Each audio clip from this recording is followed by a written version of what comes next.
Get ready with me to tomorrow's brother's reception. First நம்ம வந்து நார்மலாக இது போட்டுக்கலாம். சரி பாருங்க, ஒரு ப்ராடக்ட்ஸ் அம்மா இது பண்ணுறாங்க. 5 போட போகிறோம்.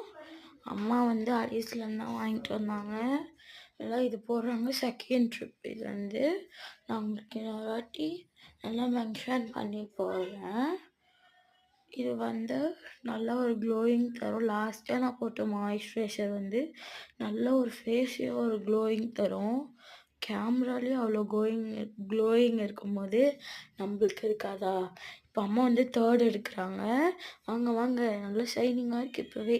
சரி இது போட்டுடலாம். 5th தான் நம்மளுக்கு மாய்ஸ்சரைசர் கிடைக்க போகுது. அம்மா அங்கங்கன்னு போட்டு நல்லா தேய்க்கிறாங்க. பேய் மாதிரி ஆகிட்டேன். சரி எங்கள் அம்மா தொடச்சிட்டாங்க. இன்னும் ஒயிட் ஆகிட்டேனே. சரி இது என்ன கலரா? இது வந்து 20 மினிட்ஸ் இது நம்ம 20 மினிட்ஸ் நம்ம மூஞ்சிலேயே ஊற வைக்கணும். ஆஹா, பேய் மாதிரி ஆகிட்டேனே. பேயோட கொடுமையாக இருக்கனே. 20 மினிட்ஸ் இப்போ நம்ம வெயிட் பண்ணோம். ஓகே, காஞ்சிச்சு. நம்ம போய் கழுவிடலாம் வாங்க. ஆஹா, மேஜிக்கை போட்டு வேண்டியது தான். ஆஹா, போயிடுச்சு. இப்போ அம்மா வந்து லாஸ்ட்டாக மாய்ஸ்சரைசர் தான் நம்ம முகத்துக்கு போட போகிறாங்க. எவ்வளோ ஷைனிங்காக ஆயிடுச்சு. எப்படி இருக்குன்னு நீங்களே பாருங்கள். நான் ஏதோ பைத்தியம் பண்ணி பேசிட்டேன். ட்ரெஸ் சேஞ்ச் அதுக்குள்ளே பண்ணிட்டு விட்டு செம்மாயிரம் ஆயிடுச்சு. அவ்வளோ செம்ம ஷைனிங். ஓகே, நாளைக்கு நம்ம பார்க்கலாம் நாங்கள் அண்ணாவுடைய ரிசப்ஷனில். பாய்.